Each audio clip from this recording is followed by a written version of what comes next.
तो दोस्तों आज हम सीखते हैं कि किस तरह से हम हमारा इनकम टैक्स रिटर्न प्रिपेयर कर सकते हैं। किस तरह से हमें उसे कैलकुलेशन करना चाहिए। किस तरह से हमें उसे जानना चाहिए कि किस तरह से हम उसको मेजर कर सकते हैं। साथ में ये भी देखेंगे कि जो कॉम्पिटिशन्स आपको लेक्चर में जो वीडियो में प्रोवाइड किया गया है उसे कैसे बनाते हैं। कौन से डॉक्यूमेंट का हमें ध्यान रखना चाहिए जिसकी वजह से हम हमारे मैक्सिमम टैक्स बचा सकते हैं। जो अगर आप ये सारी चीजें सीखना चाहते हैं तो चैट में लिखिए यस।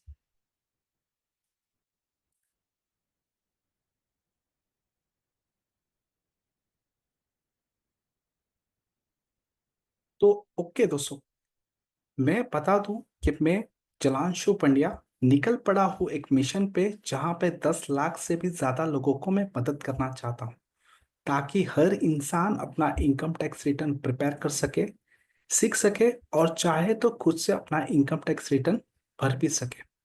आज हम जो सीखने वाले हैं वो बेसिक से सीखेंगे और इसको हम मास्टर तक सीख सकते हैं। अगर आप इसमें जाना चाहते हैं तो आगे हम इसमें जाएंगे। मैं आपसे बात करूंगा कि किस तरह से हम मास्टर इस कोर्स में बन सकते हैं।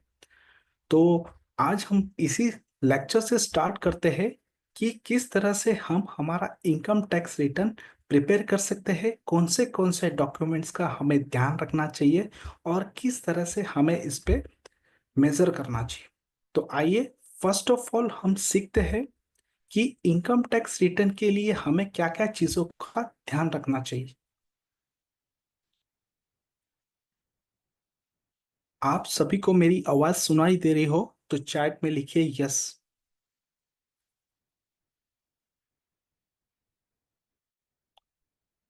तो ओके दोस्तों, आज हम सीखने वाले हैं कि पैन कार्ड क्या है, आधार कार्ड क्या है, pan card and Aadhaar card को कैसे लिंक किया जाता है, कैसे उसे देखा जाता है, बैंक डिटेल जो हमारे इनकम टैक्स पोर्टल पे होती है उसे कैसे रजिस्टर की जाती है और उसे कैसे देखा जाता है। साथ में ये भी देखेंगे कि 26 एएस क्या है, एआईएस क्या है, टीआईएस क्या है। इनकम टैक्स रिटर्न जब हम भरते हैं तब हमें कौन से डॉक्यूमेंट्स की जरूरत पड़ती है।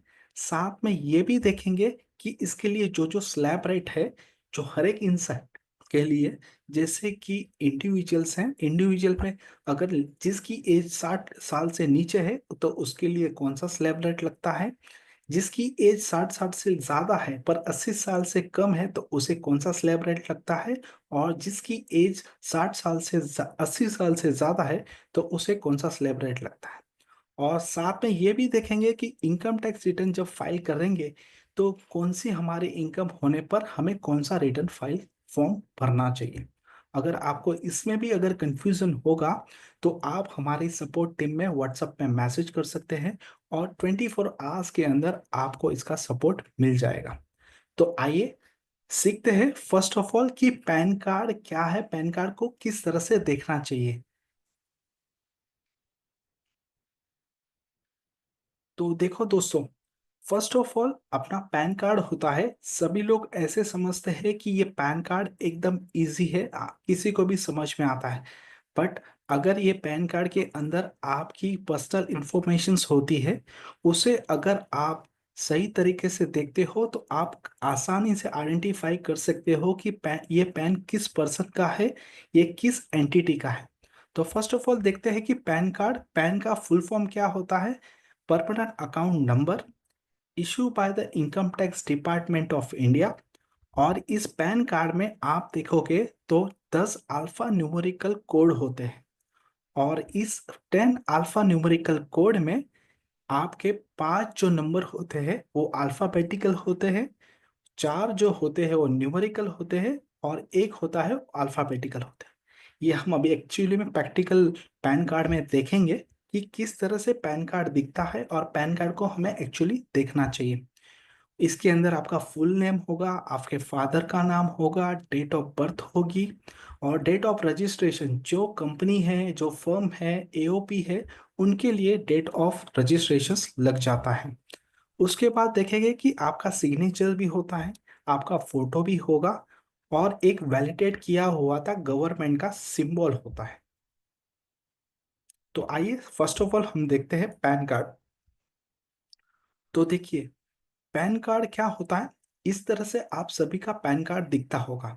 अगर अभी आपके पास अपना पैन कार्ड है तो आप अभी इसे ओपन करके देखिए। मैं आपको दिखाता हूँ कि आपके पैन कार्ड में आपकी पर्सनल इंफॉर्मेशंस होती है।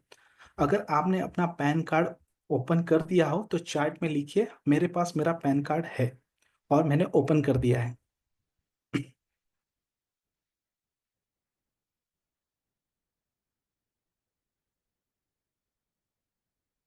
तो ओके दोस्तों, सभी के पास अपना पैन कार्ड रेडी है।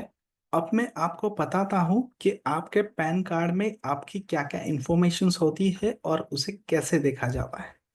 फर्स्ट ऑफ ऑल देखिए, आपने जो फर्स्ट थ्री कैरेक्टर्स होते हैं जो अल्फाबेटिकल्स होते हैं, ये फर्स्ट थ्री कैरेक्टर्स होते हैं, वो रैंडम बेसिस पे होते हैं। रैंडम बेसिस पे होते हैं। उसके बाद आप देखोगे तो फोर्थ कैरेक्टर्स होता है, जो अगर आप खुद हो इंडिविजुअल हो तो यहाँ पे पी लिखा होगा। अगर आप कंपनी है तो सी लिखा होगा। अगर आपका आप एच यू एफ है तो एच यू एफ लिखा होगा। अगर आपकी फर्म है तो एफ लिखा होगा। एसोसिएशन ऑफ द पर्सन होगा तो ए लिखा होगा। ट्रस्ट होगा तो टी लिखा होगा।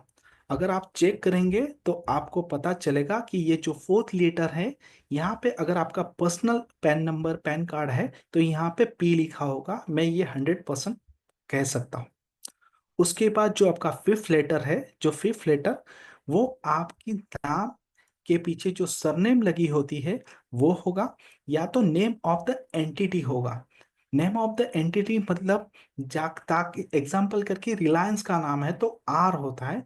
उसी तरह अगर आपका नाम राजू शर्मा है तो शर्मा में जो एस का सरनेम में एस कैपिटल होता है, एस होता है, वो यहाँ पे आपको दिखेगा।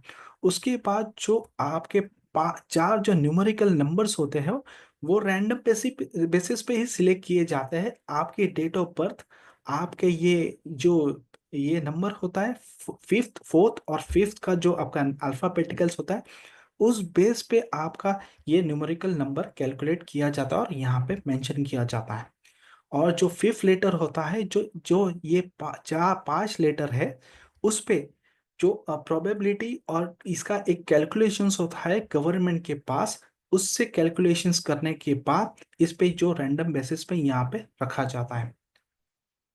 तो आप ये देखोगे बेसिकली, तो आपका यहाँ पे नाम, आपका यहाँ पे सरने, आपके फादर का नाम, यहाँ पे आपकी डेट ऑफ बर्थ, यहाँ पे आपकी सिग्नेचर, यहाँ पे आपका पूरा पैन नंबर, यहाँ पे क्यूआर कोड होता है ताकि आप क्यूआर कोड करके भी अपना पैन देख सकते हो। और यहाँ पे गवर्नमेंट का एक सिंबल होता है ताकि आप इसे आसानी से ये गवर्नमेंट के अप्रूवल को माना जाए। अभी इसका बेनिफिट क्या होता है, इसका इसे कहाँ कहाँ में बेनिफिट ये होता है, इसको इम्पोर्टेंस क्या है। तो जब भी आपको इनकम टैक्स रिटर्न भरना हो तो पैन कार्ड पहले कंपलसरी होता है। पैन कार्ड के बिना आप अपना इनकम टैक्स रिटर्न नहीं भर सकते कोई भी हालत में। अगर आपको अपना बैंक अकाउंट ओपन करना हो तब भी आपको अपना पैन कार्ड की जरूरत पड़ जाती है।